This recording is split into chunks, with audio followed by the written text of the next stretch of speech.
Hello students, आज के session में अपन बात करेंगे नेक्स्ट एल्केन के प्रिपरेशन मेथड्स की। ठीक है, लास्ट सेशन में अपन ने कुछ प्रिपरेशन मेथड्स को पढ़ा था, उनमें कोई डाउट हो तो आप बता सकते हैं बेटा। ठीक है, बाकी अपन नेक्स्ट स्टार्ट करते हैं। अगली जो रिएक्शन है आपके बेटा प्रिपरेशन मेथड की, वो हो जाएगी कॉल्बे इलेक्ट्रोलाइसिस। क्या आ जाएगी बेटा? Kolbe electrolysis. ठीक है, कॉल्बे इलेक्ट्रोलाइसिस में आपको मालूम होना चाहिए बेटा कि यहाँ पर सोडियम और पोटेशियम के जो एसिडिक साल्ट हैं, या यूं कह सकते हैं साल्ट ऑफ एसिटिक एसिड या कार्बोक्सिलिक एसिड। ठीक है, कार्बोक्सिलिक एसिड के साल्ट होंगे, सोडियम या पोटेशियम साल्ट होंगे, उनको एक इलेक्ट्रोलाइटिक मीडियम में डाला जाता है, जिससे एनोड और कैथोड पर प्रोडक्शन मिलता है। उस प्रोडक्शन को अपन देखते हैं बेटा। देखिएगा, इसमें अपन कह सकते हैं यहां पर सोडियम या potassium salts of carboxylic acids। ठीक है, जो ये रिएक्शन करवाई जाएगी वो कार्बोक्सिलिक एसिड के सोडियम पोटेशियम साल्ट्स के साथ कंप्लीट होती है। इसमें देखिएगा, जब भी अपन बात करते हैं और किन किन चीजों की रिक्वायरमेंट होगी, तो आप कह सकते हैं बेटा इलेक्ट्रोड की। अब इलेक्ट्रोड को इलेक्ट्रिसिटी मिलेगी, इलेक्ट्रिसिटी। अब इलेक्ट्रोड कौन कौन से हैं आपके यहां पर? एक तो एनोड हो जाएगा और दूसरा कैथोड। क्या हो जाएगा बेटा? एक इलेक्ट्रोड तो एनोड होगा और दूसरा इलेक्ट्रोड हो जाएगा कैथोड बेटा। ठीक है, अब अपन यहाँ पे कह सकते हैं जैसे ही इलेक्ट्रिसिटी दी जाती है तो इलेक्ट्रोड में एनोड पर डिपोजिशन होता है एल्केन का। अभी एल्केन के बारे में डिस्कस कर रहे हैं, तो एल्केन का और CO2 का, एल्केन और CO2 डिपॉजिट होती हैं। ऐसे ही कैथोड पर बात करें अपन तो NaOH और KOH प्लस हाइड्रोजन गैस। ठीक है, तो ये बात आपको ध्यान होनी चाहिए। काफी बार क्वेश्चन पूछ लिया जाता है कि कॉल्बे इलेक्ट्रोलाइसिस में एनोड पर मिलता है तो एल्केन और CO2 गैस, और कैथोड पर सोडियम हाइड्रोक्साइड या पोटेशियम हाइड्रोक्साइड और हाइड्रोजन गैस। ठीक है, रिएक्शन देख लेते हैं बेटा। अब यहां पर बेसिक रिएक्शन है आपके जैसे carboxylate ion, sodium carboxylate ion. ये क्या हो जाएगा आपके? सोडियम कार्बोक्सिलेट आयन हो जाएगा। इसके 2 मोल लिए जाते हैं और 2 मोल H2O के साथ इलेक्ट्रोलाइटिक मीडियम में, या यूं कह सकते हैं आप इलेक्ट्रोलाइसिस करवा दिया जाता है, जिसे आप क्या कहेंगे? Kolbe electrolysis. ठीक है, तो आप कह सकते हैं कॉल्बे इलेक्ट्रोलाइसिस। यहां पे हो क्या रहा है? इलेक्ट्रिसिटी। ओके, इलेक्ट्रिसिटी स्टार्ट कर दी है यहां पर, जिससे Rr plus 2CO2 plus sodium है, तो यहां पर NaOH प्लस हाइड्रोजन गैस। तो आप कह सकते हैं बेटा एल्केन और CO2 तो एट एनोड हो जाएगा और NaOH और हाइड्रोजन एट कैथोड हो जाएगा बेटा। क्लियर क्या? ये बात समझ में आ रही है बेटा? ओके। अब देखिएगा जब अपन इसका मैकेनिज्म देखते हैं बेटा कि किस तरीके से ये कंप्लीट हो रहा है रियल में, देखिएगा यहां पर मैकेनिज्म ली जा रही है कि कोई सोडियम कार्बोक्सिलेट आयन है, इसका कोल्बे इलेक्ट्रोलाइसिस करवाया जाता है। क्या करवाया जाता है? कोल्बे इलेक्ट्रोलाइसिस, जिससे ये RC double bond O minus plus Na plus में डिपार्ट हो जाता है, आयोनाइज हो जाता है। ठीक है। अब देखिएगा यहां पर जब बात की जाती है बेटा एट एनोड, कि एनोड पर क्या प्रोसेस होगा, तो देखिएगा यहां से जो आयन है वो इलेक्ट्रॉन रिलीज करता है और फ्री रेडिकल में चेंज हो जाता है 1 इलेक्ट्रॉन। ये क्या हो गया? Free radical. क्या बन गया बेटा? फ्री रेडिकल बन जाता है। ठीक है। इसके बाद इसको हीट किया जाता है, मीडियम में हीट है ही, तो यहां से CO2 रिमूव हो जाता है। आप कह सकते हैं यहां R free radical plus CO2 release होगा। अब जो एल्किल फ्री रेडिकल है ये क्या है? Alkyl free radical. ये डाइमराइजेशन करते हैं बेटा, डाइमराइजेशन द्विलकीकरण, और क्या बना लेते हैं? एल्केन बना लेते हैं। क्या बना लेते हैं बेटा? एल्केन बना लेते हैं। क्लियर? तो अपन कह सकते हैं यहां से एनोड पर आपको क्या मिला? एक CO2 गैस और एक एल्केन मॉलिक्यूल। क्लियर? ऐसे ही अपन बात करते हैं बेटा यहां पर एट कैथोड, कैथोड पर जो इलेक्ट्रॉन रिलीज हुआ है वो एक्सेप्ट कर लिया जाता है 1 इलेक्ट्रॉन, और ये किस में चेंज हो जाता है? Na में, मतलब 2 at 1। ठीक है। कंप्लीट इलेक्ट्रॉनिक कॉन्फ़िगरेशन आ गया इसका। अब देखिएगा सोडियम जो है वो H2O से रिएक्ट करता है और NaOH plus H2 half H2 gas release कर देता है। तो आप कह सकते हैं यहां पर कैथोड पर क्या मिला आपको? NaOH और हाइड्रोजन गैस। क्या मिला बेटा?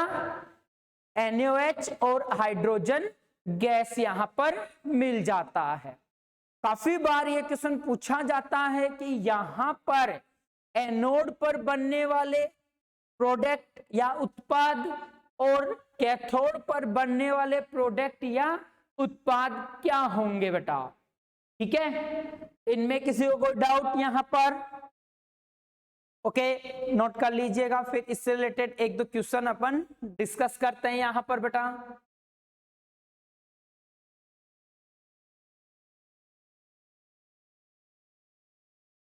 डन बेटा?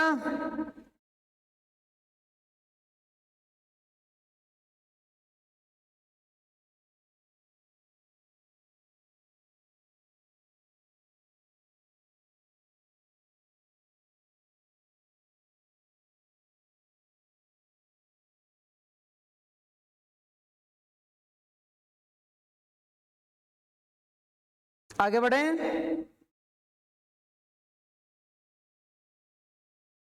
ठीक है।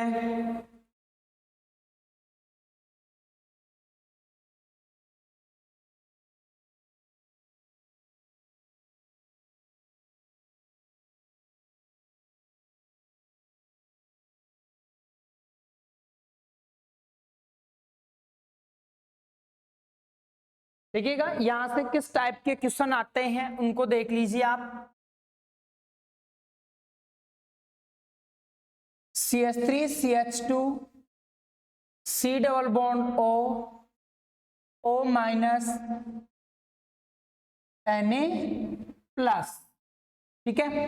सोडियम प्रोपेनोएट है, इसको रिएक्शन करवाई जा रही है NaOH और इलेक्ट्रिसिटी की प्रेजेंस में।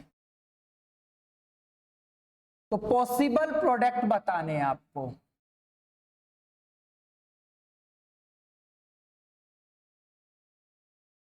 पॉसिबल प्रोडक्ट क्या क्या होंगे, ठीक है बेटा। ऐसे ही एक क्वेश्चन आ जाता है आपके CH3 COO Na+- and CH3 CH2 C double bond O Na+,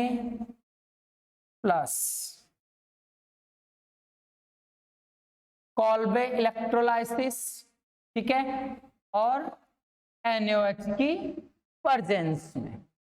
तो यहां पर पॉसिबल प्रोडक्ट क्या होंगे बेटा?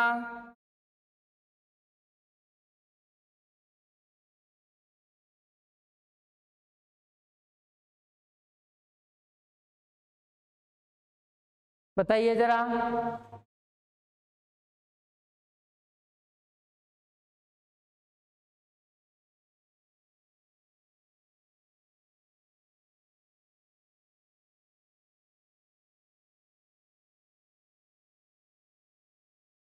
हाँ बेटा बताओ,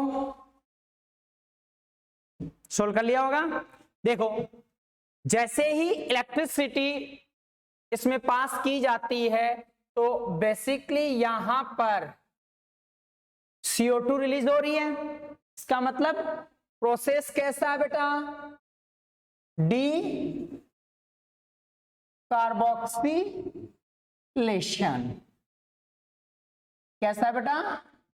डी कार्बोक्सिलेशन प्रोसेस होगा। CO2 का रिमूव होना ही क्या कहलाता है?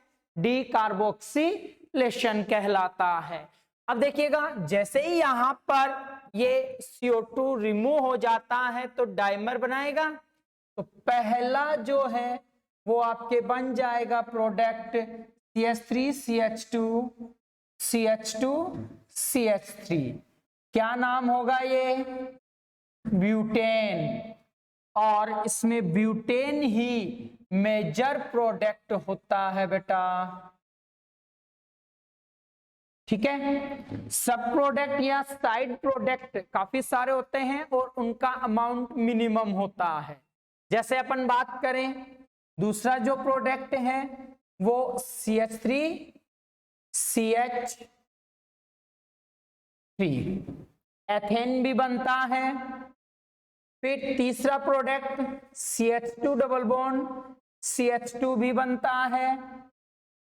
चौथा प्रोडक्ट आपके बन जाएगा CH3 CH2 C double bond O CH2 CH3, ठीक है।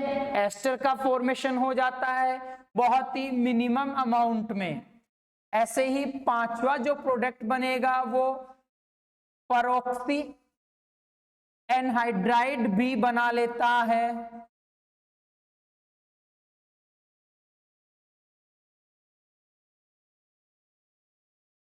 इस तरीके से ये दोनों मिनिमम अमाउंट में बनेंगे, इनका अमाउंट बहुत ही लो होता है। क्लियर? मेजर प्रोडक्ट कौन हो जाएगा? ये वाला।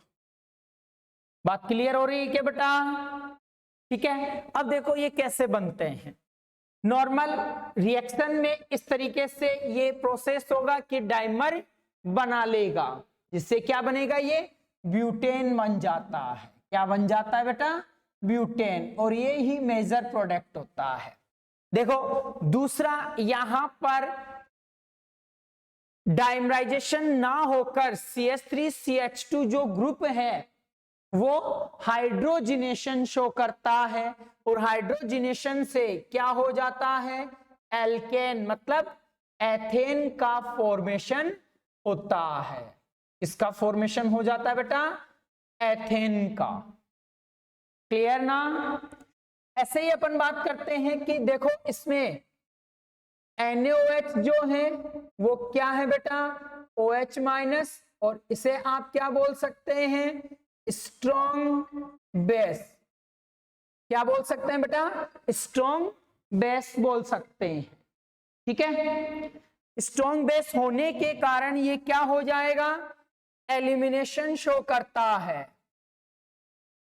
क्या शो करता है बेटा, एलिमिनेशन शो करता है, और CH3 CH2 से आपके जो हाइड्रोजन है उसको रिलीज करवा देता है, और क्या बनाता है, एथीन। क्या बना देता है, एथीन।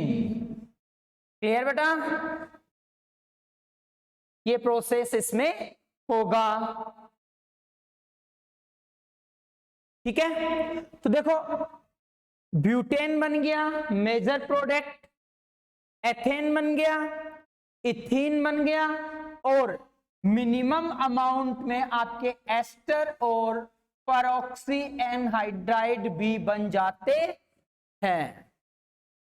क्लियर क्या, क्योंकि यहां पर एसिड जैसे जितना फास्ट रिएक्शन होगा, एस्टर जैसे ही यहां पे एक मॉलिक्यूल ये हो गया, दूसरा मॉलिक्यूल ऐसा ही है, तो वहां से एल्किल ग्रुप टूटकर सोडियम की जगह जुड़ जाता है, जिससे क्या बन जाता है बेटा,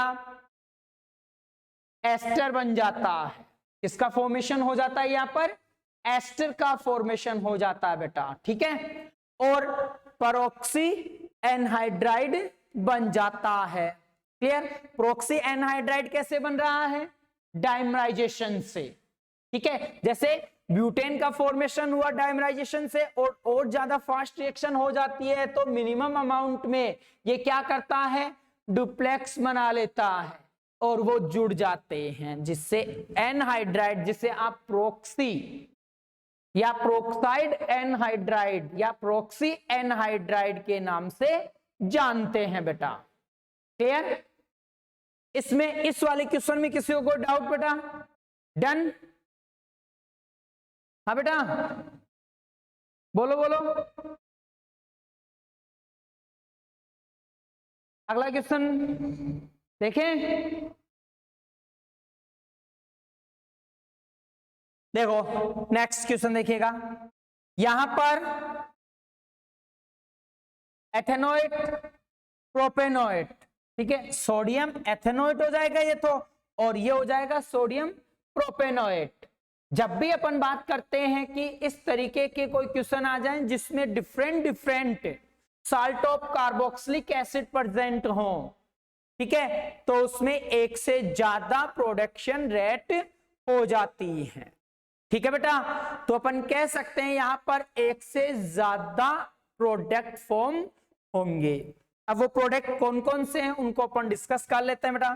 देखो पहले यहां से डीकार्बोक्सिलेशन करो तो पहला प्रोडक्ट होगा वो बनेगा आपके CH3CH3, क्या बन जाएगा, इथेन। दूसरा प्रोडक्ट आप यहां देख सकते हैं बेटा, डीकार्बोक्सिलेशन से ब्यूटेन,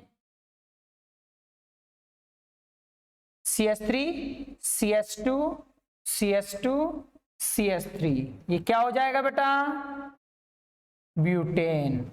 और तीसरा जो प्रोडक्ट है क्रॉस प्रोडक्ट बन जाएगा, दो कार्बन यहां से और एक कार्बन यहां से डीकार्बोक्सिलेशन पर, और क्या बन जाएगा बेटा, CH3 CH2 CH3 प्रोपेन। क्या बनेगा? प्रोपेन बन जाता है बेटा। क्लियर? इन तीनों प्रोडक्ट में कोई डाउट? नॉर्मल केस के अकॉर्डिंग बनेगा, बट यहां पे एक क्रॉस प्रोडक्ट बनेगा, ठीक है, क्योंकि CO2 मॉलिक्यूल तो दोनों से रिलीज होगा। ठीक है क्या बेटा? ओके। अब बात आती है इनमें मेजर प्रोडक्ट कौन सा होगा। देखो, मेजर प्रोडक्ट मैक्सिमम कार्बन का होता है यहां पर, और मैक्सिमम कार्बन कौन है? ब्यूटेन। ठीक है, तो ये मेजर प्रोडक्ट हो जाता है। क्लियर क्या बेटा? इस बात को आपको ध्यान रखना है कि यहां पर मेजर प्रोडक्ट कौन सा होगा, कब? जब दो different sodium salt of acid हो या साल्ट ऑफ एसिड हो। ठीक है, तो ये इस टाइप से प्रोडक्शन प्रोड्यूस करते हैं। क्लियर बेटा? आगे बढ़े? ओके, नोट कर लीजिएगा इसको।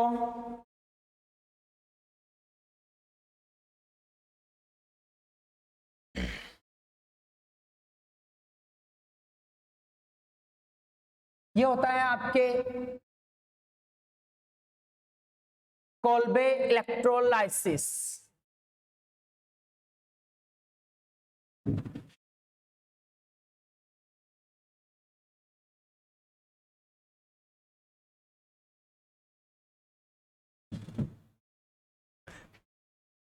नेक्स्ट है रिडक्शन, कि कुछ रिड्यूसिंग एजेंट स्पेसिफिक होते हैं, ठीक है, जिनसे आप एल्केन बना सकते हैं। रिडक्शन, इसमें देखिएगा मेन जो है वो कौन कौन से रिड्यूसिंग एजेंट लिए गए हैं जिनसे एल्केन का फॉर्मेशन किया जा रहा है। फर्स्ट हो जाता है बेटा आपके यहां पर रेड फॉस्फोरस प्लस HI और हीट। ठीक है, सेकंड हो जाता है क्लीमेंशन रिडक्शन। क्लीमेंशन रिडक्शन होता क्या है? ZnHg HCl। ZnHg क्या है? अम्लगम है। क्या है बेटा? अमलगम है। ओके, और थर्ड होता है आपके यहां पर वोल्फ केस्नर रिडक्शन। क्या जाता है? Wolff Kishner reduction. ये क्या होता है? हाइड्रोजन NH2NH2 और बेस। बेस यहां पर कौन कौन से हो सकते हैं? NaOH हो सकता है, KOH हो सकता है, C2H5O- हो सकता है, या फिर OH- हो सकता है। ठीक है बेटा, तो इस तरीके से वोल्फ केस्नर रिडक्शन हो गया, क्लीमेंशन रिडक्शन हो गया, रेड फॉस्फोरस प्लस HI हो गया। क्लियर? इस तरीके से इनको वन बाय वन करके अपन डिस्कस करते हैं बेटा। देखो, रिडक्शन में सबसे पहले आप लेंगे red phosphorus plus HI। Red phosphorus plus HI को देखेंगे तो देखिएगा, जब भी रेड फॉस्फोरस और HI की बात की जाती है तो अपन स्टार्ट करते हैं कि किन किन कंपाउंड का या किन किन ऑर्गेनिक कंपाउंड का HI जो है वो रिडक्शन कर पाता है और उसे किस में कन्वर्ट कर देता हो? हाँ बेटा, एल्केन में कन्वर्ट करता हो। तो उन सब की अपन बात करते हैं। देखो, रेड फॉस्फोरस प्लस HI ऐसा रिड्यूसिंग एजेंट है जो एल्किल हैलाइड से लेकर कार्बोक्सिलिक एसिड तक के सभी ऑर्गेनिक कंपाउंड्स का रिडक्शन कर देता है और उन्हें एल्केन में कन्वर्ट करवाता है बेटा। ठीक है, तो इस तरीके से आप 1 बाय 1 करके सभी को लिस्ट करते हैं। देखिएगा, एल्किल हैलाइड और अल्कोहल और एल्डिहाइड एंड कीटोन और कार्बोक्सिलिक एसिड। ठीक है, इन सभी को क्या करता है, red phosphorus plus HI reduce कर देता है किसमें, एल्केन में। ओके, अब इनमें कोई कार्बन की कमी नहीं होती है प्रोडक्ट में, जितना रिएक्टेंट में कार्बन होगा उतना ही एल्केन में होगा। ठीक है, तो अब अपन यहां पे बात कर सकते हैं कि कार्बन की संख्या इक्वल रहती है। क्या रहती है बेटा, कार्बन की संख्या इक्वल रहती है। क्लियर? ओके, अब देखो यहां पर जब भी बात की जाती है कि इनमें कोई चेंजेज नहीं हो रहा कार्बन एटम में, तो अपन कह सकते हैं बेटा यहां पर कि एक कॉन्सेप्ट है, ये क्या है, कॉन्सेप्ट है बिल्कुल बेसिक, जैसे aldehyde alkyl halide, alcohol, aldehyde and ketone और कार्बोक्सिलिक एसिड, सभी को रेड फॉस्फोरस किस में चेंज कर रहा है, एल्केन में चेंज कर रहा है बेटा। किसमें चेंज कर रहा है, एल्केन में। और इनमें कार्बन में भी कोई चेंज नहीं होता। ठीक है, जितना कार्बन इन कंपाउंड्स का होगा उतना ही कार्बन बनने वाले एल्केन का होगा। क्लियर? क्या इसमें कोई डाउट किसी को? हाँ बेटा, ठीक है, ओके। तो आपके रेड फॉस्फोरस HI का कॉन्सेप्ट ये हो गया। फिर अपन बात कर लेते हैं बेटा सेकंड कॉन्सेप्ट की। सेकंड कॉन्सेप्ट जो है आपके वो हो जाता है क्लीमेंशन रिडक्शन।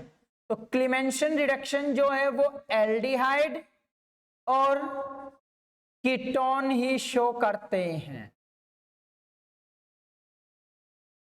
यहां पर।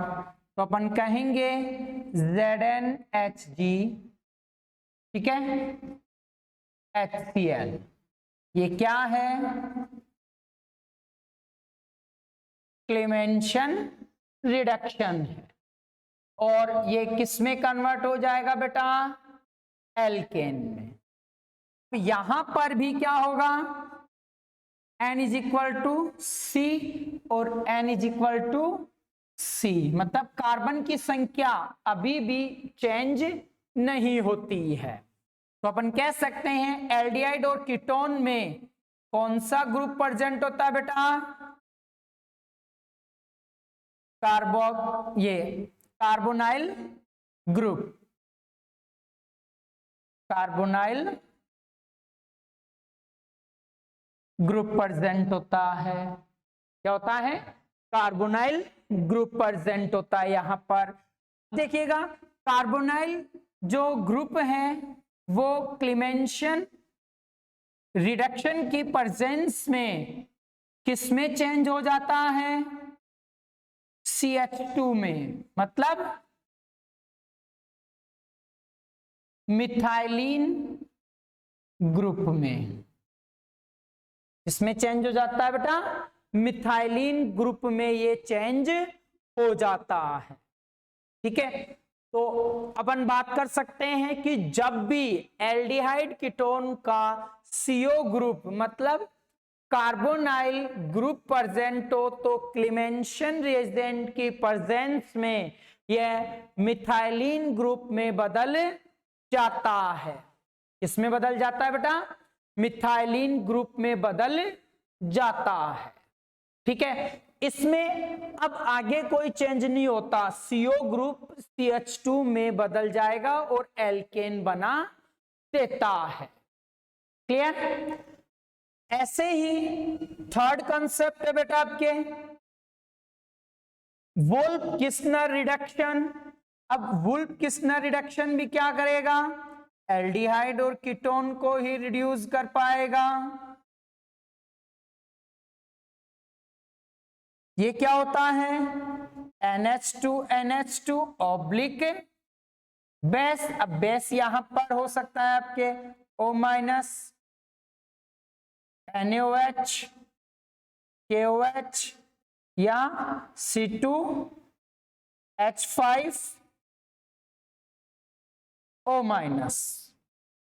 कुछ भी हो सकता है। ये किस में कन्वर्ट करेगा? ये भी एल्केन में ही कन्वर्ट करता है। ओके, तो देखो यहां पर भी N = C हो गया और यहां पर भी N = C हो गया। कार्बन नंबर में कोई चेंज नहीं होता है। क्लेमेंशन रिडक्शन भी कार्बोनाइल, ये क्लेमेंशन रिडक्शन की तरह ही वोल्फ-किस्नर भी कार्बोनाइल ग्रुप को किस में कन्वर्ट कर देता है? मिथाइलिन ग्रुप में कन्वर्ट कर देता है। ठीक है, अब देखो बेटा यहां पर ये दोनों रिएक्शन सेम है बट इनमें रिएजेंट का चेंज मिलता है।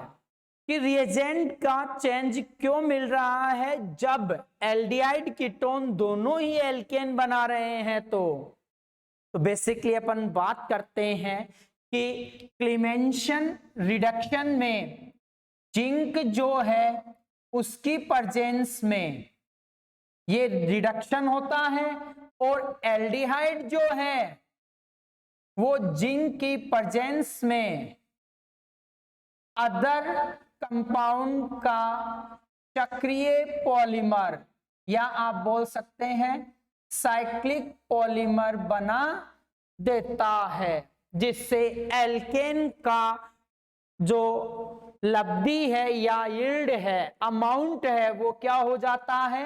कम हो जाता है बेटा। ठीक है, इसका अमाउंट क्या हो जाएगा? कम हो जाएगा। कब? जब एल्डिहाइड की रिएक्टिविटी देखते हैं तब। ठीक है, कि एल्डिहाइड और कीटोन की रिएक्शन होगी तो जिंक की प्रेजेंस में ये एक साइक्लिक पॉलीमर बना लेता है। साइक्लिक पॉलीमर अदर प्रोडक्ट बन रहा है, अदर प्रोडक्ट बन रहा है, इसका मतलब ऑब्वियसली एल्केन के अमाउंट में कमी आएगी। ठीक है, यहां पर एल्केन के अमाउंट में क्या आ जाती है? कमी आ जाती है बेटा। इस वजह से यहां पर एल्डिहाइड से एल्केन अधिक मात्रा में प्राप्त नहीं किया जा सकता। तो अपन क्या कह सकते हैं इस रिएक्शन के बारे में कि क्लेमेंशन मोस्टली कीटोनिक रिएक्शन होती है या कीटोनिक रिडक्शन होता है। क्या होता है बेटा? Mainly Clemmensen reduction ketonic reduction होता है। ओके, तो आप कह सकते हैं कि क्लेमेंशन कीटोन के लिए ज्यादा सक्रिय है, ज्यादा एक्टिव है एल्डिहाइड के कंपैरेटिवली। क्लियर? इसी वजह से वुल्फ-किस्नर की रिक्वायरमेंट होती है। क्यों? क्योंकि वुल्फ-किस्नर में बेस होने की वजह से एल्डिहाइड जो है वो साइक्लिक पॉलीमर जैसा कोई अन्य प्रोडक्ट नहीं बना पाता। ठीक है, बेस की प्रेजेंस में एल्डिहाइड कीटोन से ज्यादा रिएक्टिव है, बट कोई साइक्लिक पॉलीमर का फॉर्मेशन नहीं होता, और अपन कह सकते हैं कि वोल्फ-किर्चनर रिएजेंट से आप एल्डिहाइड और कीटोन से अधिक मात्रा में एल्केन का फॉर्मेशन कर सकते हैं बेटा। क्लियर क्या? तो ये बात आपके ध्यान होनी चाहिए, ये नोट कर लीजिए।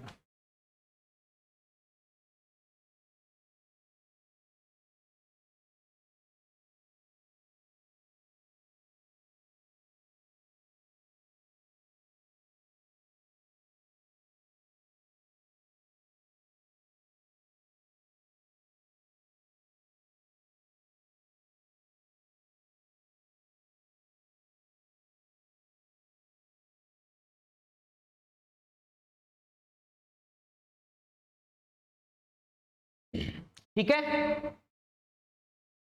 नेक्स्ट देखिएगा, कुछ रिएक्शंस को अपन देख लेते हैं यहां पर।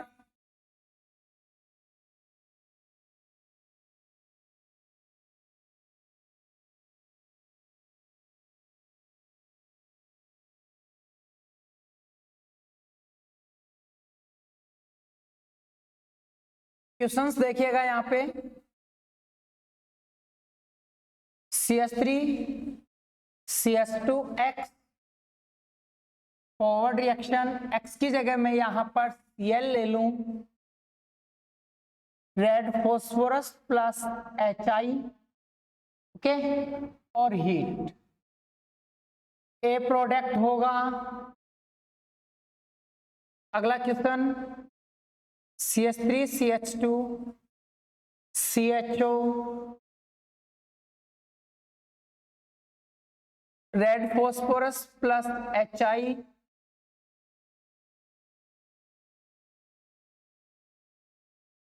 NH2 NH2 OH minus base,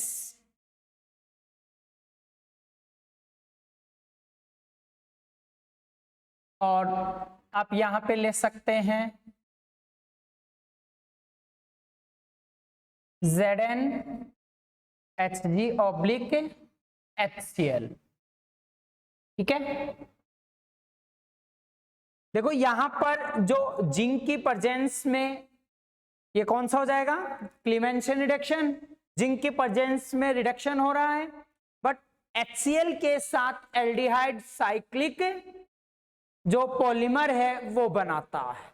ठीक है, तो ये बात आपको ध्यान होनी चाहिए। तो देखो अभी अभी अपन ने कहा है कि मोस्टली जो आपके क्लीमेंशन है वो किसका है, कीटोनिक का मेन ग्रुप होता है, तो आप यहां से इसको ले सकते हैं। ठीक है, तो यहां से ये क्या बनाएगा, CH3 CH2 CH3, एल्डिहाइड से CH3 CH2 और CH3। ऐसे ही अपन बात करते हैं यहां पर, ये भी CH3 CH2 और CH3, प्रोपेन का फॉर्मेशन होगा। ओके, अगला क्वेश्चन अपन देखते हैं,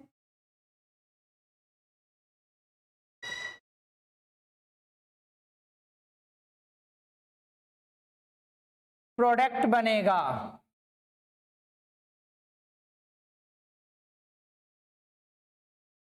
ए की पहचान करनी है आपको।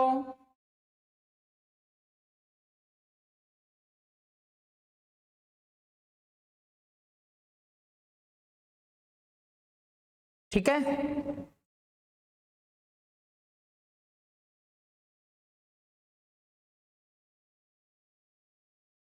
बताओ यहां पर साइक्लोहेक्सेन बन जाएगा। ठीक है, क्योंकि CO ग्रुप किस में बदल जाएगा, CH2 ग्रुप में, मैथिलीन ग्रुप में चेंज हो जाएगा। इसके बाद अपन बात करते हैं इसकी, तो ए क्या होगा, देखो यहां पर कौन सा रिएजेंट लिया जा रहा है? वुल्फ किश्नर, ठीक है। और वुल्फ किश्नर की बात करें तो आप ले सकते हैं यहां पर एल्डिहाइड। अब प्रोडक्ट 2 कार्बन वाला बन रहा है तो मोस्टली एल्डिहाइड ही आएगा, ये आपको ध्यान होना चाहिए,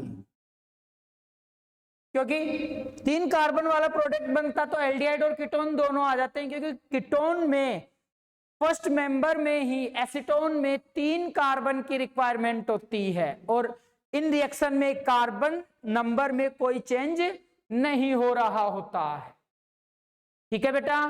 तो ये बात आपको ध्यान होनी चाहिए। ऐसे ही मैं बात करूं यहां पर कि एक प्रोडक्ट ए रिएक्टेंट बताना है आपको जब ZnHg HCl प्रेजेंट हो और प्रोडक्ट बन रहा हो आपके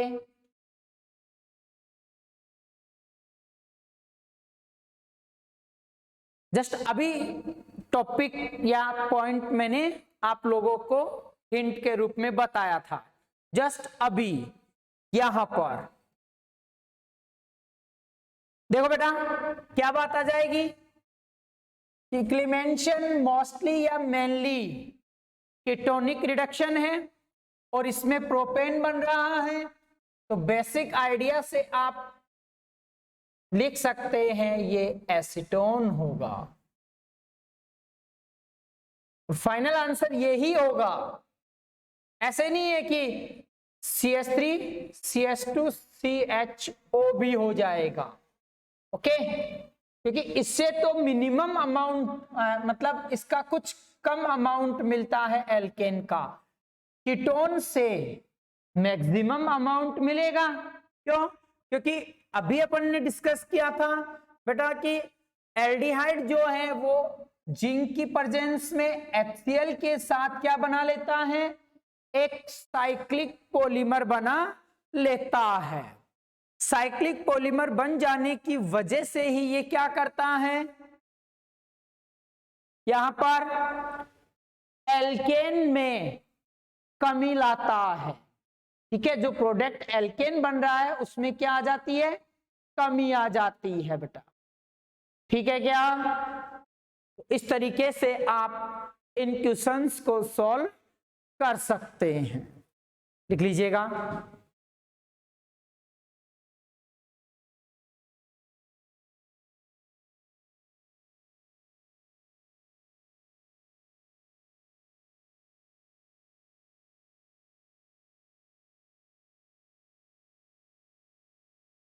ठीक है बेटा, आगे बढ़े।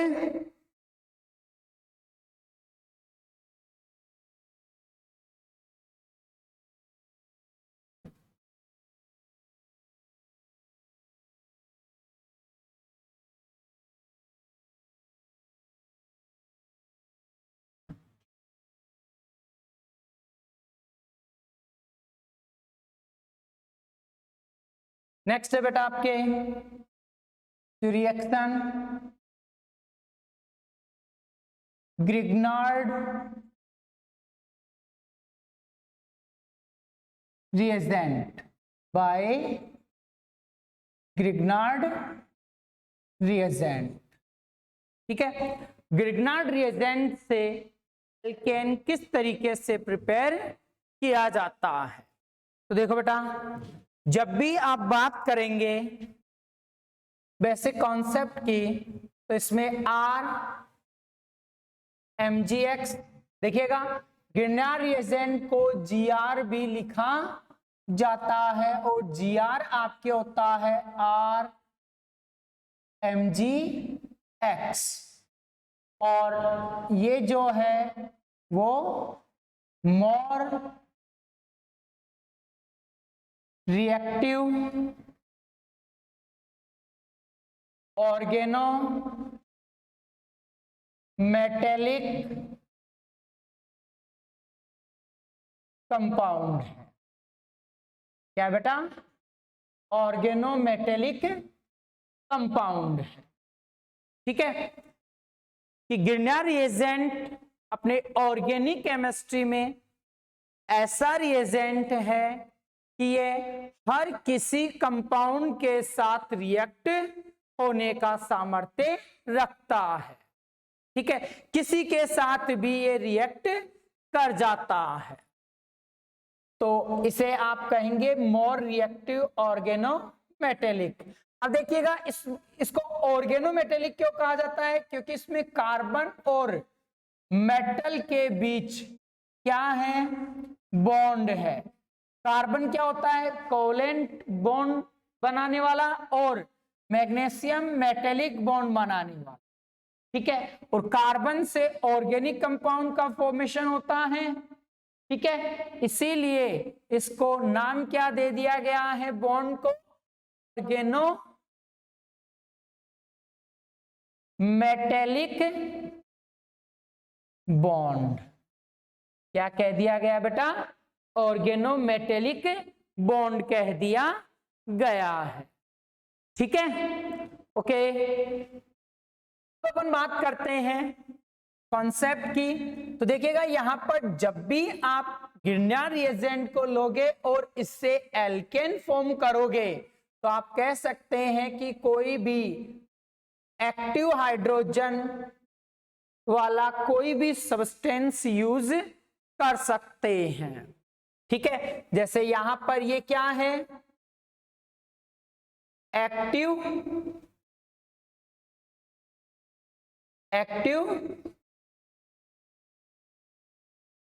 हाइड्रोजन, एक्टिव हाइड्रोजन, और जैसे ही इसकी रिएक्शन करवाई जाती है तो यहां से ये एक्टिव हाइड्रोजन एल्किल ग्रुप के साथ चला जाता है बेटा, प्लस MgX और Z। यहां पर ये क्या बन गया बेटा, एल्केन बन जाता है। क्या बन जाता है, एल्केन। इस तरीके से ये कॉन्सेप्ट कंप्लीट होता है। देखिएगा गिरना रिएजेंट इतना ज्यादा रिएक्टिव होता है कि वीक एसिड की प्रेजेंस में भी वो एसिड से हाइड्रोजन लेकर एल्केन में कन्वर्ट हो जाता है। और यहां पर HZ जो ग्रुप होंगे बेटा, वो कौन कौन से हो सकते हैं, जैसे अपन बात करते हैं HF की, H2O की, अमोनिया की, एल्किल एमीन की। ठीक है, ऐसे ही डाई एल्किल एमीन हो गया। ओके, ऐसे ही PHOH फिनोल हो गया, PHNH2 एनिलीन हो गया। ओके, इथाइलिन हो गया। ठीक है, ऐसे ही अपन बात करते हैं कि ये सारे के सारे जो कंपाउंड हैं ये एक्टिव हाइड्रोजन रखते हैं। क्या रखते हैं, एक्टिव हाइड्रोजन। ऐसे ही अल्कोहल हो गया। ठीक है, RC डबल बॉन्ड OOH हो गया। ये सभी क्या है, एक्टिव हाइड्रोजन रखने वाले कंपाउंड हैं। ठीक है, ऐसे ही अपन बात करते हैं C2H5SH। ठीक है, थायोल। ठीक है, ये क्या है आपके, थायोल है। क्लियर, इन सभी में क्या मिल रहा है बेटा, एक्टिव हाइड्रोजन मिल रहा है। ठीक है, क्या अब रिएक्शन देखते हैं कि CH3 MgCl, इसकी रिएक्शन इन सभी के साथ 1 बाय 1 करवाई जाए तो ये इन सभी से प्रोटॉन लेगा और किस में कन्वर्ट हो जाएगा बेटा, मेथेन में कन्वर्ट हो जाता है। क्लियर क्या, क्योंकि इन सबके पास प्रोटॉन डोनर कैपेसिटी है कि नहीं है, तो यहां से प्रोटॉन लेगा, ये क्या है HZ, ये सारे क्या हैं HZ हैं। क्लियर बेटा। और क्या बना लेगा, ये बॉन्ड यहां से ब्रेक होगा, हाइड्रोजन लेगा और मेथेन बना लेता है, प्लस MgClZ, ये देखिएगा। ओके बेटा, तो ये इस तरीके से प्रिपेयर हो जाता है मीथेन। मीथेन के बारे में लास्ट सेशन में अपन ने बात की थी, इसे और क्या कहते हैं, मार्स गैस।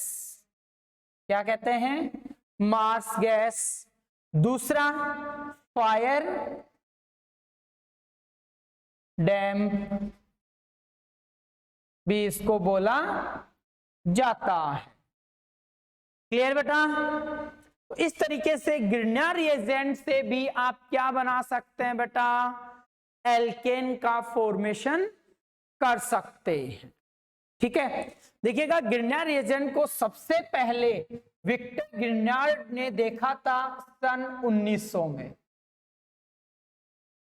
ठीक है, और इसे 1901 में नोबेल प्राइज दिया गया इस खोज के लिए। ठीक है, ओके। और 1901 में ही पहला नोबेल पुरस्कार 1900 में पहला नोबेल पुरस्कार दिया गया था। ये बात भी आपको ध्यान होनी चाहिए, बाकी यहां से आजकल क्वेश्चन पूछा नहीं जाता है। ठीक है बेटा, ओके, नोट कर लो इसे।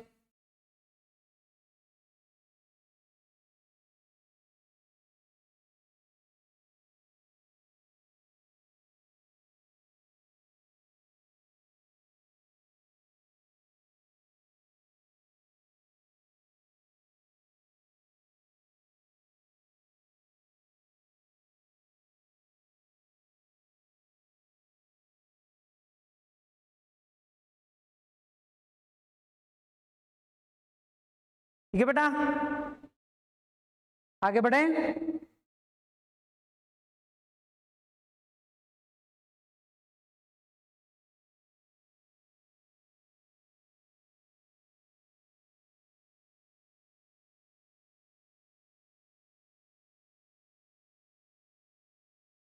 चलो यहां पर एक क्वेश्चन करिएगा आप लोग। CH3Cl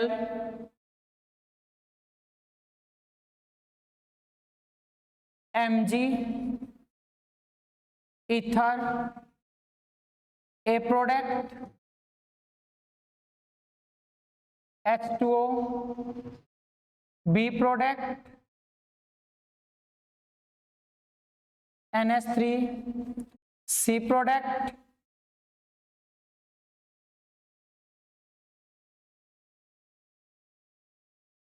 D product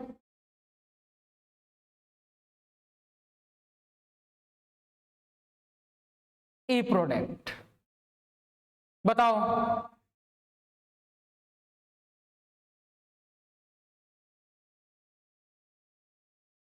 देखो यहां पर जब भी अपन बात करते हैं बेटा कि एल्किल हैलाइड मैग्नीशियम मेटल के साथ ड्राई ईथर की प्रेजेंस में, क्या है ड्राई ईथर की प्रेजेंस में क्या बनाएगा, CH3MgCl ग्रिग्नार्ड रिएजेंट का फॉर्मेशन करता है। इसका फॉर्मेशन करता है ग्रिग्नार्ड रिएजेंट का। अब ग्रिग्नार्ड रिएजेंट यहां पर CH3MgCl है और ए हो गया आपके ये। ठीक है, अब ये प्रोटॉन डोनर से रिएक्ट कर रहा है, यहां पर भी प्रोटॉन डोनर है, यहां पर भी प्रोटॉन डोनर है और यहां पर भी प्रोटॉन डोनर है कि नहीं बेटा। सभी से प्रोटॉन लेकर क्या बना लेगा, CH4 मेथेन का फॉर्मेशन करता है बेटा। ठीक है, तो यहां पर बी प्रोडक्ट क्या होगा, मेथेन। सी प्रोडक्ट क्या होगा बेटा? मेथेन। डी प्रोडक्ट क्या होगा? मेथेन। ई प्रोडक्ट भी मेथेन। क्लियर क्या? ओके।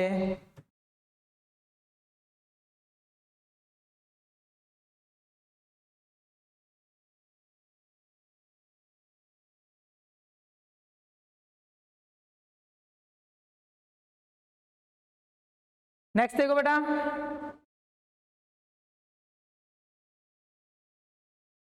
ये नोट कर लो फटाफट, फिर आगे बढ़ते हैं अपन।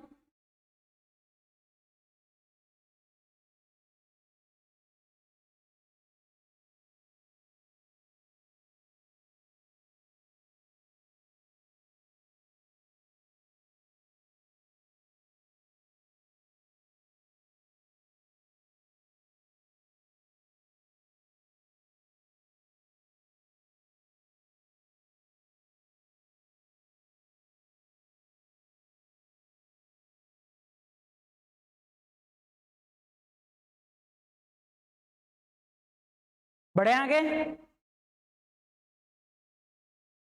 और बेटा इसमें एक बात और आपको ध्यान रखना है कि ग्रिग्नार्ड रिएजेंट से एल्केन बनाने की जो विधि है उसका नाम भी कभी कभी पूछ लिया जाता है।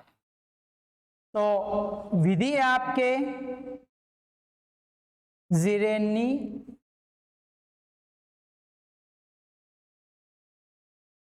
जीरेनिटॉफ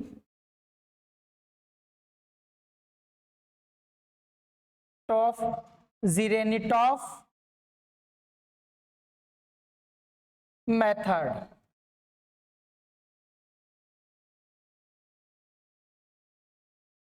ठीक है, जीरेनिटॉफ मेथड नोट कर लो फटाफट।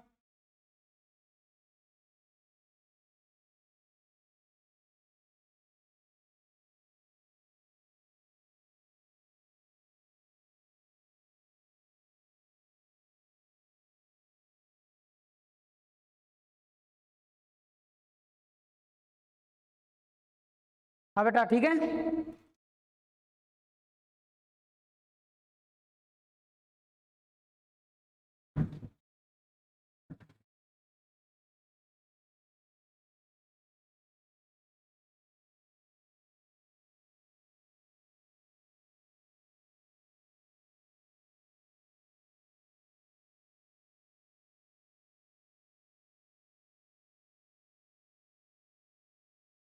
और ग्रिग्नार्ड रिएजेंट से आप किसी भी फॉर्मेट में देखते हैं कि ये रिएक्शन कर जाता है हर कंपाउंड के साथ।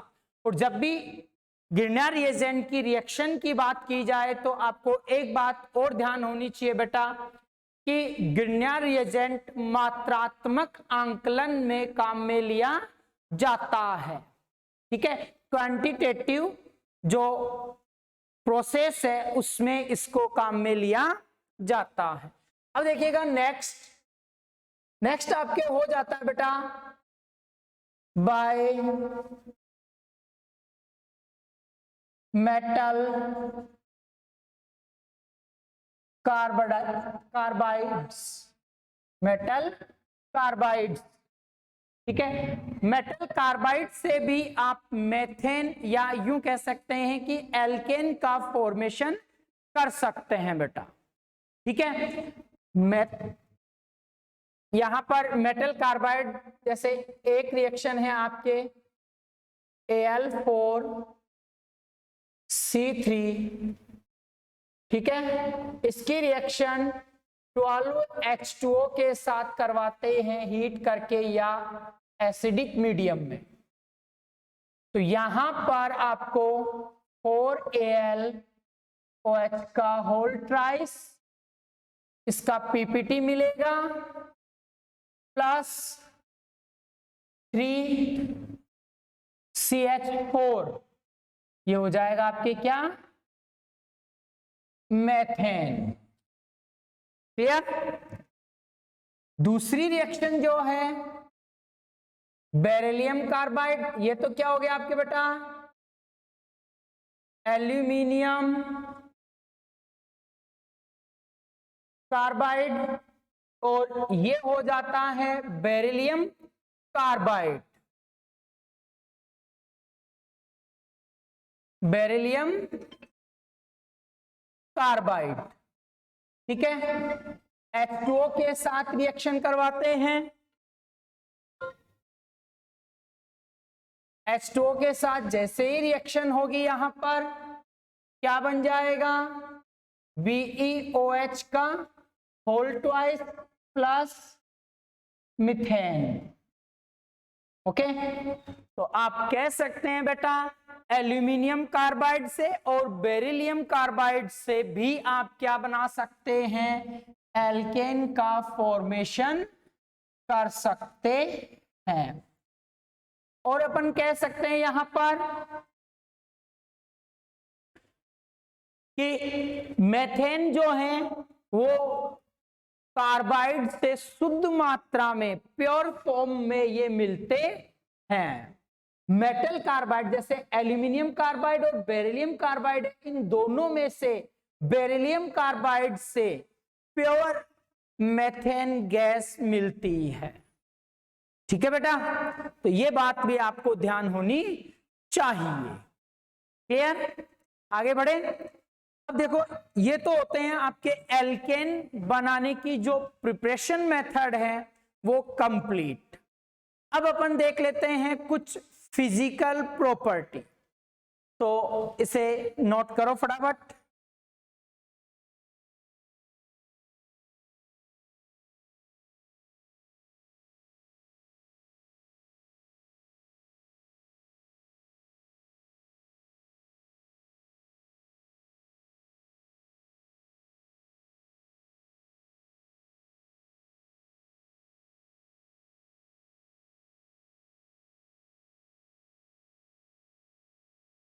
ठीक है,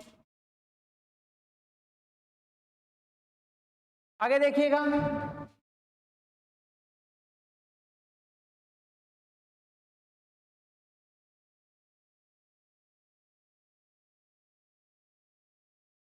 फिजिकल प्रॉपर्टीज, फिजिकल प्रॉपर्टी देखिएगा यहां पर फर्स्ट अपन बात करते हैं फिजिकल स्टेट की। कार्बन 1 से कार्बन 4 तक के जो एल्केन होंगे, C1 to C4 एल्केन, मतलब मेथेन, एथेन, प्रोपेन, ब्यूटेन, ये सभी जो हैं वो कलरलेस गैस हैं। क्या है, कलरलेस गैस होती हैं। सेकेंड अपन बात करें C5 to C17, ये होते हैं कलरलेस लिक्विड। क्या होते हैं, कलरलेस लिक्विड। बट यहां पर एक कंपाउंड होता है बेटा, वो एक्सेप्शन होता है, और वो है आपके नियोपेंटेन।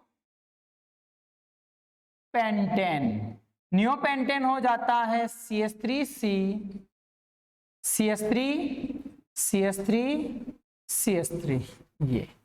और ये कैसा होता है, गैस होता है। कैसा होता है बेटा, गैस होगा। ठीक है बेटा, डन। ओके, तो अब देखो ये गैस क्यों है, कभी कभी पूछ लिया जाता है कि ये सभी लिक्विड है तो ये गैस क्यों है।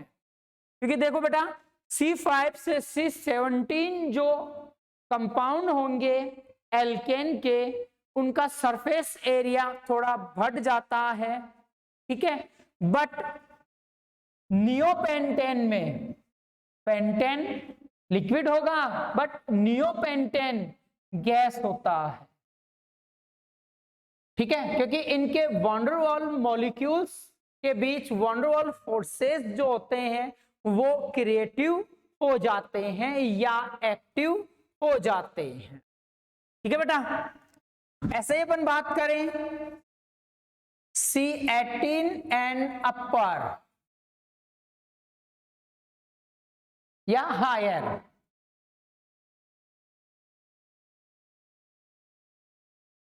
हायर एल्केन की, तो ये होते हैं बेटा वैक्स लाइक सॉलिड। क्या होंगे? वैक्स लाइक सॉलिड होते हैं। ठीक है क्या बेटा? इसमें किसी को कोई डाउट फिजिकल स्टेट में? इसके बाद सेकंड आता है फिजिकल स्टेट के बाद डेंसिटी, घनत्व। देखिएगा घनत्व जो है वो इनके मॉलिक्यूलर वेट के डायरेक्ट प्रोपोर्शनल होता है।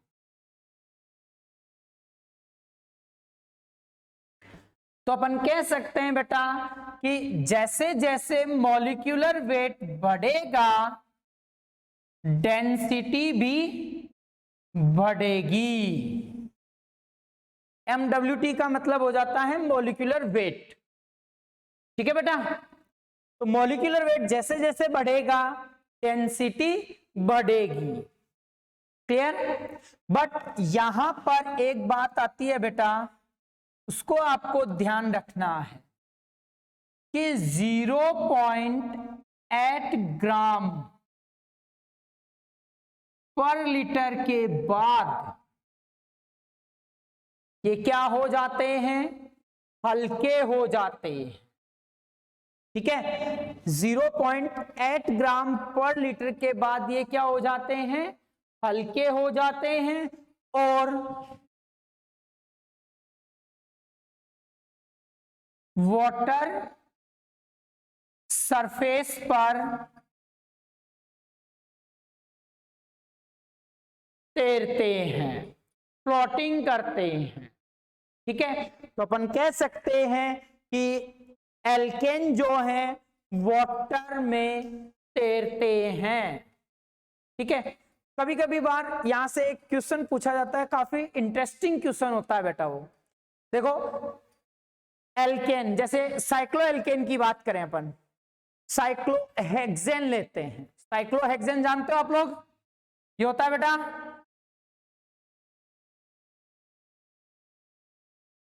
ठीक है, इसका बोट फॉर्म ऐसा होता है और चेयर फॉर्म ऐसा होता है।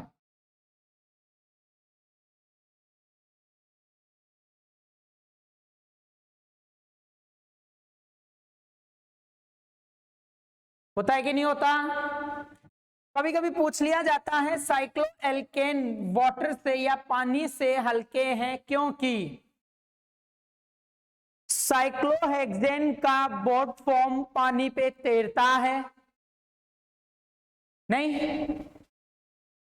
ठीक है, इस तरीके के 3-4 ऑप्शन और होंगे, बट उनमें बात आएगी डेंसिटी की, कि वाटर की डेंसिटी से कम डेंसिटी इनकी मिलती है, इसलिए ये क्या होते हैं? वाटर पर तैरते हैं। क्लियर क्या बेटा? इसमें किसी को डाउट? ओके, तो ये तो हो गया आपके डेंसिटी, ये नोट करो फटाफट।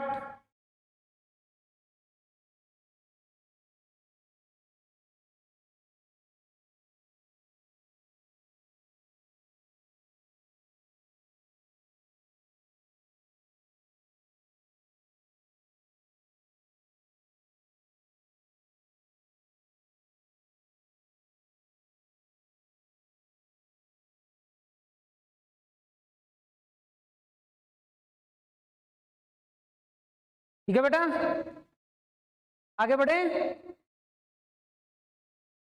Okay,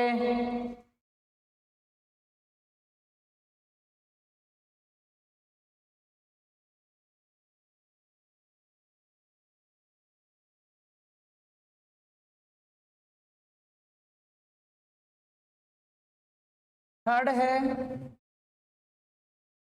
solubility, विलीयता। क्या जाती है? सोल्यूबिलिटी, विलीयता। देखिएगा, जब भी अपन बात करते हैं पैराफिन्स की, पैराफिन्स मतलब एल्केन की, ठीक है बेटा, एल्केन की। एल्केन कैसे होते हैं नेचर में? नॉन पोलर, अध्रुवीय होते हैं। कैसे होते हैं बेटा? अध्रुवीय नेचर के होते हैं, ठीक है। अब अपन कह सकते हैं कि ये नॉन पोलर होने की वजह से H2O में, मतलब वाटर में, अनसोल्यूबल होते हैं, ठीक है। मिक्सचर या मिक्स नहीं हो पाएंगे, ठीक है बेटा। तो अपन कह सकते हैं कि ये नॉन पोलर प्रॉपर्टी रखने की वजह से वाटर में ये विलीयता शो नहीं करते, सोल्यूबल नहीं हो पाते, ठीक है। ये ओनली पोलर मीडियम, ये non polar medium, non polar medium, non polar medium like CCl4, C6H6, ठीक है, कार्बन टेट्राक्लोराइड, और जिसे आप पायरीन भी कहते हैं, और बेंजीन नॉन पोलर होता है, में सोल्यूबल होते हैं। यहां सोल्यूबल नहीं होंगे, बट यहां सोल्यूबल होते हैं, ठीक है बेटा। इसके बाद फोर्थ आता है बॉइलिंग पॉइंट, क्वथनांक। क्वथनांक देखिएगा क्या होता है, ये भी मॉलिक्यूलर वेट के डायरेक्ट प्रोपोर्शनल होता है। क्या होगा बेटा? मॉलिक्यूलर वेट के डायरेक्ट प्रोपोर्शनल होता है, ठीक है क्या? देखो क्या बात आती है यहां पर कि जैसे अपन बात करते हैं मॉलिक्यूलर वेट बढ़ता जाएगा, जैसे CH4, CH3, CH3, CH3, CH2, CH3, CH3, CH2, CH2, CH3। Order क्या हो जाएगा बेटा? बॉइलिंग पॉइंट का ऑर्डर ये रहेगा आपके, रहेगा कि नहीं रहेगा बेटा? क्यों? क्योंकि जैसे जैसे मॉलिक्यूलर वेट बढ़ेगा बॉइलिंग पॉइंट भी बढ़ेगा।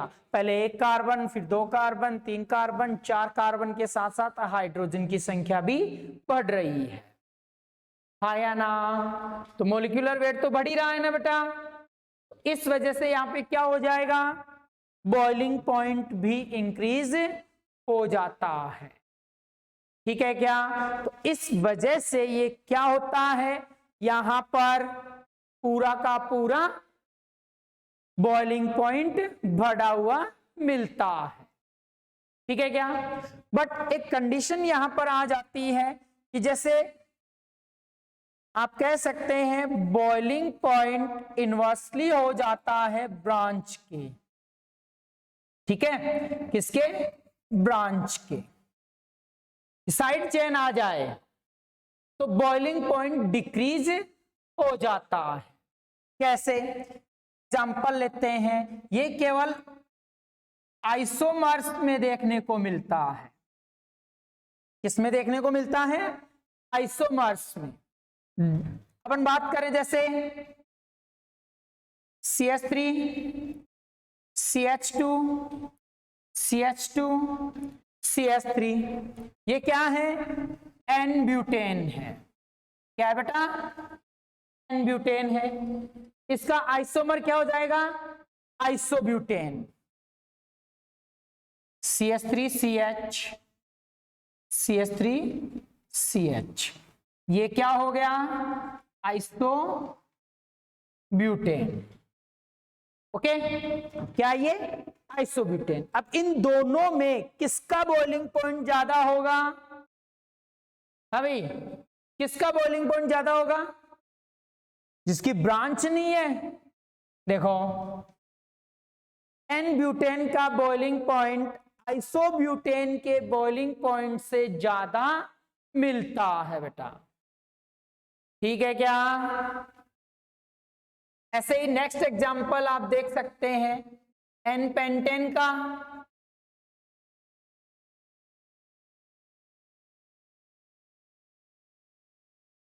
ओके, ये एन पेंटेन हो गया, एन पेंटेन। अब अपन बात करते हैं आइसोपेंटेन की। ये हो गया आइसो पेंटेन। और नेक्स्ट ले लेते हैं अपन नियोपेंटेन। CH3C, CH3, CH3 और CH3।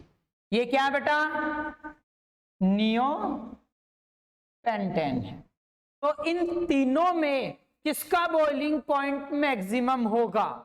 बट मॉलिक्यूलर वेट तीनों में क्या है? सेम है। तो आपको ये वाला कंसेप्ट यूज करना है कि बॉइलिंग पॉइंट इनवर्सली होता है ब्रांचेज के, ठीक है? तो यहां पर सबसे ज्यादा हो जाएगा एन पेंटेन, फिर आइसोपेंटेन और सबसे कम नियोपेंटेन। तो ऑर्डर ये आप बता सकते हैं बेटा। क्लियर क्या? नोट कर लो इसको।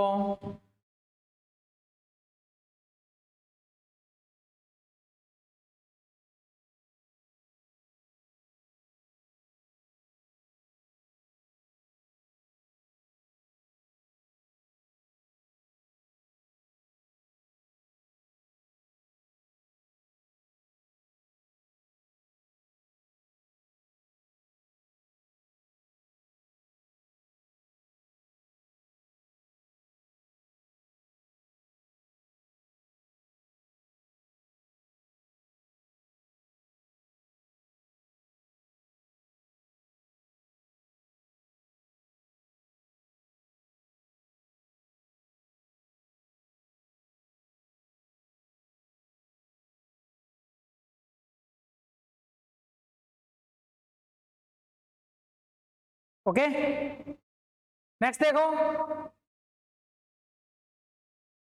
मेल्टिंग पॉइंट गलनांक। देखो यहां पे गलनांक में कुछ परिवर्तन मिलता है। गलनांक कभी भी एल्केन का कंटिन्यू नहीं होता या कंटिन्यूअस नहीं मिलता। कि जैसे आप कह रहे हैं यहां पर कि जैसे जैसे मॉलिक्यूलर वेट बढ़ता जाएगा वैसे वैसे बॉइलिंग पॉइंट भी बढ़ता जाएगा और ब्रांचेज के इनवर्सली हो जाएगा। बट मेल्टिंग पॉइंट में जब बात करते हैं एल्केन की, तो एल्केन का मेल्टिंग पॉइंट जो होता है वो कंटिन्यूअस नहीं होता। क्यों नहीं होता? क्योंकि यहां पर जब भी आप एल्केन के बॉइलिंग पॉइंट की बात करते हैं तो यह जिग जैग मिलेगा। इसका मेन रीजन होता है कार्बन का नंबर, कि कार्बन का नंबर इवन है या ओड है, सम है या विषम है। ठीक है, सम कार्बन वालों का हाई बॉइलिंग पॉइंट मिलेगा और विषम कार्बन वालों का लो बॉइलिंग पॉइंट मिलता है। तो अपन कह सकते हैं ये कंटिन्यूअस नहीं हो सकता।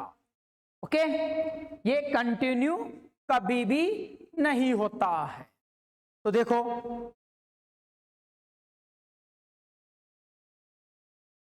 मेल्टिंग पॉइंट अगला है आपके मेल्टिंग पॉइंट। मेल्टिंग पॉइंट हमेशा एल्केन्स का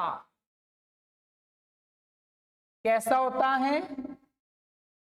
जिग जैग होता है, कंटिन्यूअस नहीं होता है।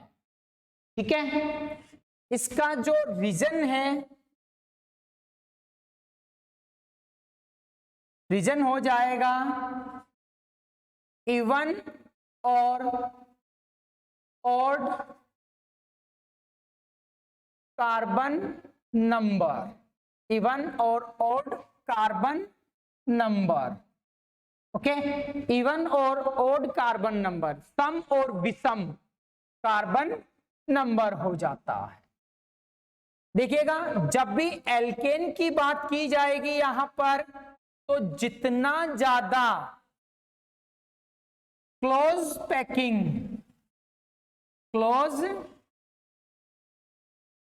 पैकिंग होगा, ठीक है, जितना ज्यादा क्लोज पैकिंग यहां पर होगा, क्लोज पैकिंग हाई, तो मेल्टिंग पॉइंट भी हाई।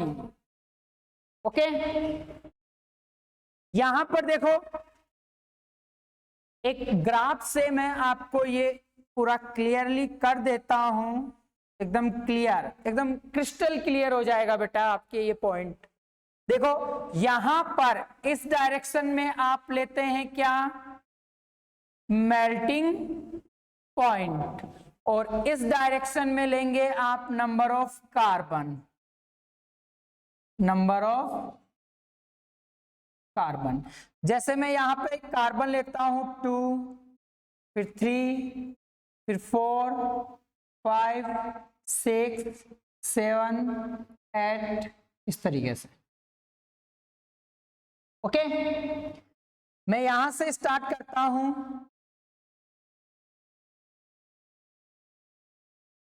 ठीक है, ये कार्बन 3 से लेते हैं अपन, कार्बन 5 की ओर आते हैं, कम हो जाता है, 6 की तरफ चलते हैं, बढ़ जाता है, 7 की तरफ आते हैं, घट जाता है, फिर बढ़ जाता है, फिर घट जाता है, फिर बढ़ जाता है, इस तरीके से। ओके, तो देखो जिग जैग चला कि नहीं चला, मान लेते हैं यहां पर ये 8 हो गया, ये 9 हो गया, और ये हो गया 10, ठीक है। 4 पे सम कार्बन है कि नहीं है, बढ़ा, 5 पे वापस डिक्रीज हो गया, ठीक है, 5 पे वापस डिक्रीज हो गया, फिर इंक्रीज, फिर और इंक्रीज।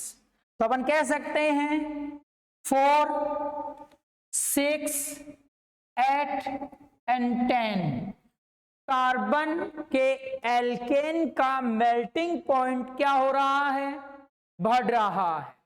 अब देखो यहां पर इवन और ऑड, मतलब सम और विषम की जब भी बात की जाती है, ऑड और इवन, ठीक है, इसमें सममितता पाई जाती है, मतलब रीजन जो होगा सिमेट्रिकल, ठीक है, रिपल्शन कम होता है क्योंकि अलग अलग डायरेक्शन हो जाती है।